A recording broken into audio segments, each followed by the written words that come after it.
Hi, everyone. I'm Eric Bowling. Welcome to Cashin In. Our Cashin In crew this week: Wayne Rogers, Jonathan Honig, Michelle Fields, and Juan Williams. Welcome, everybody. More homegrown acts of terror in North America as ISIS intensifies its online campaign to inspire lone wolf attacks. With our government seeming to be behind the wheel, there are new calls for social media companies to put a stop to this. Michelle, Facebook, Twitter, YouTube, Google, take your pick. Should these companies be doing more, or in some cases be doing less, like pulling ISIS off their, off their venues?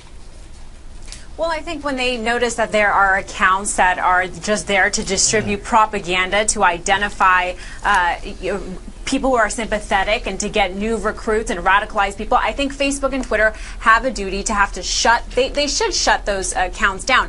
But I think if we see accounts that are being used for logistics and planning, I don't think Facebook and Twitter should shut those accounts down. I think they ought to turn it over to the intelligence community so we can harvest contacts and get information and data. Yeah, Wayne, you want to weigh in on this one? You think they should be turning over? Because there is a privacy right that we have to talk about too, but go ahead.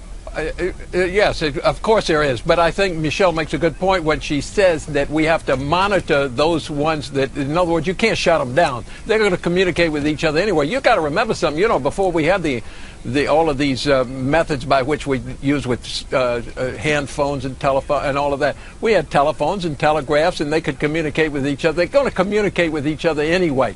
To shut them down totally is crazy, because you are right. There is the right of privacy, and we can't violate that. And so on. So as these lone wolf attacks, it could be some kid sitting in his basement on YouTube looking at these ISIS videos, saying, I want to be a jihadist for ISIS. Goes out and starts blowing people away. Should we be pulling these people off these recruitment videos and these tweets that the ISIS is putting out? Should we be pulling them off social media?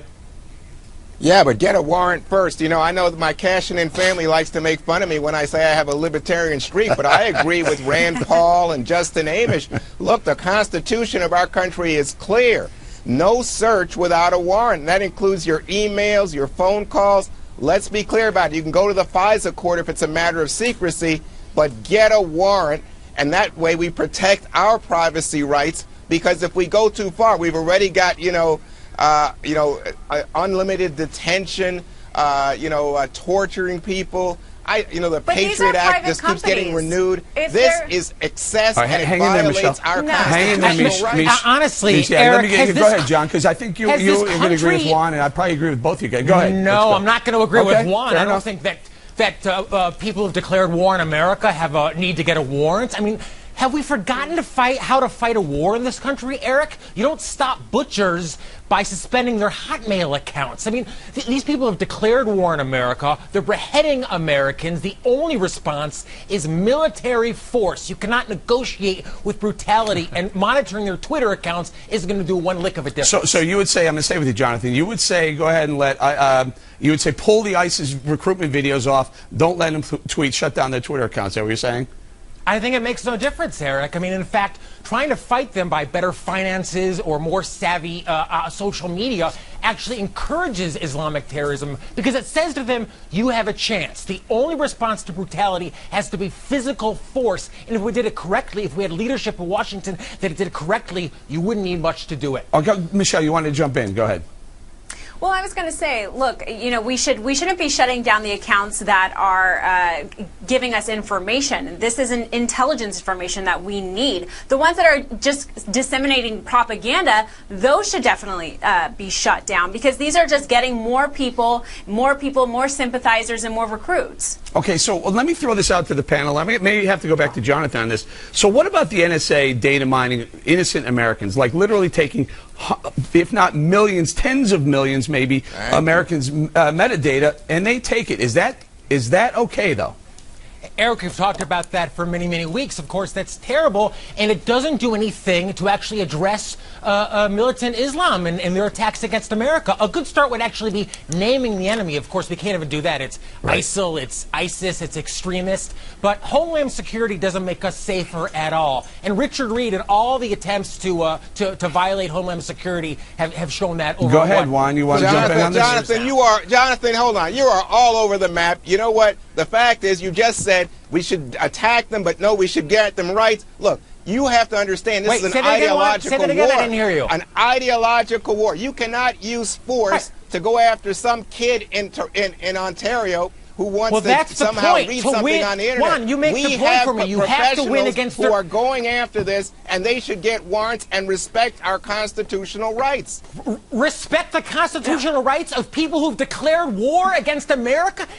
Have we gone crazy in this country? Respect your rights. But Juan, these are private companies. These are private companies. Michelle's rights, Wayne's rights. They have terms of service. They can shut them down if they want. A private company can do that. It's fine with Twitter and Facebook to do that. Okay, you guys bring up a great point. Let me go to Wayne on this. Should the government do it, or should these companies be doing it themselves, self-policing themselves on this issue? The less the government does, the better off we are. The government should not be doing it. Look, we know in the case, for example, James Rosen, you know, when they investigated him, when the Justice Department did that. We know in the case of Lois Lerner, you know, she took the fifth when she was spying on people's tax returns and things like that. All of this kind of stuff where they put the power in the hands of the federal government to do something, not only are they going to mess it up, they're messing in the private area of private citizens' rights and things like that. People are going to communicate with each other, whether it's social media, radio, you know, telephones, whatever it is. You can't stop that. So that's going to go on. We just have to be better about how we conduct the visual part of what we're doing. That's what we need to do. John? And the only way to stop it is physical force, is a military force. I mean, let me stay with you, though, John. Hold on, let me stay with you. Physical force mandated by government, or letting these private companies, letting Twitter, Google, YouTube, whatever, pull these things down themselves. Do we really want the government telling us, picking and choosing who gets to, you know, who's on the list to not be able to use these venues? No, Eric, that is not the purview of government. The only purview of government that's not what you're saying, is physical force. Aren't you saying government that's should what shut they these do. guys down? I think you're missing the point. Shutting down their communication does nothing to disseminate their ideas. If you want to win the war against militant Islam, you have to destroy their ideas. Shutting down their Twitter account tells them that they have a chance. They use some other kind of online situation to communicate. You have to disseminate their ideas. That can only be done through physical force. I'm a little confused. I thought you said you wanted them shut out. He's all over the map here. I wanted them destroyed. I want them physically destroyed. Shutting down their email accounts does nothing. That was the first thing I said. Go ahead, Wayne. Jonathan doesn't realize this, but he's agreeing with us, I think. All right, Michelle, last final thought. Let's go. Look, I think the reason why they're able to recruit a lot of Westerners is because they're young, they're dumb, but because they're seeing success happen with ISIS. If we destroy ISIS, people don't want to join a group that it has tons of unsuccessful headlines and campaigns. Let's destroy them, and then we won't have to worry about anyone wanting to join them. We will leave it right there. We end on a note that we can all agree on.